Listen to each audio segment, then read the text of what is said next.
Binigyan ng Korte Suprema ang Senado at Kamara ng 10 araw para sagutin ang inihaing petisyon ni Vice President Sara Duterte para ipasawalang bisa ang kanyang impeachment. May mga hamon mang kinahaharap, patuloy lang daw ang paghahanda ng House Prosecution Team sa paglilitis. Yan ang agenda report ni Hannah T.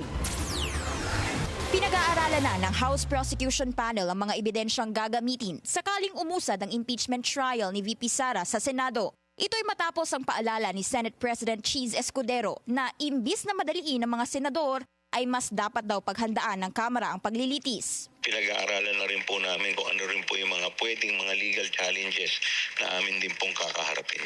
Isa sa hamon na kanilang haharapin, ang ginagamit na argumento ng kampo ni VP Sara laban sa Kamara, ang one-year bar rule na nagbabawal sa paghahain ng panibagong impeachment complaint sa loob ng 1 taon. 4 ang naihain na impeachment complaint sa Kamara. Isinantabi ang naunang 3 at ang pang-4 na nakalikom ng higit 2/3 vote ng mga mambabatas ang otomatikong naitransmit sa Senado. Binigyan na ng Korte Suprema ang House of Representatives, ang Senado at si House Secretary General Reginald Velasco ng 10 araw para magbigay ng komento sa petisyon ni Duterte. Isa si Chua sa 11-man House Prosecution Team na dedepensa sa impeachment trial. Sinabi niyang may mga pagpupulong na mga mambabatas para pagtibayin ng kanilang argumento. Sa gitna ng paggunita ng EDSA People Power Revolution, kaisa si Chua sa mga nananawagang umpisahan na ng Senado ang paglilitis. Ang bola po ngayon ay nasa Senado na. So lahat naman po tayo nag-aantay ngayon kung ano po ang magiging hakbang ng mga senador. Sa kabila nito, naninindigan si Senate President Cheese Escudero na hindi mamadaliin ng Senado ang impeachment trial. Sa Davao City, nagtipon kamakailan ng ilang taga-suporta ni Duterte. Tinawag itong Protect VP Sara Coalition habang nakasuot ng berdeng damit bilang simbolo ng pagkakaisa laban sa impeachment. Higit 200 ang dumalo sa pagtitipon. Ayon kay Escudero, walang masama sa pagsuporta sa bise.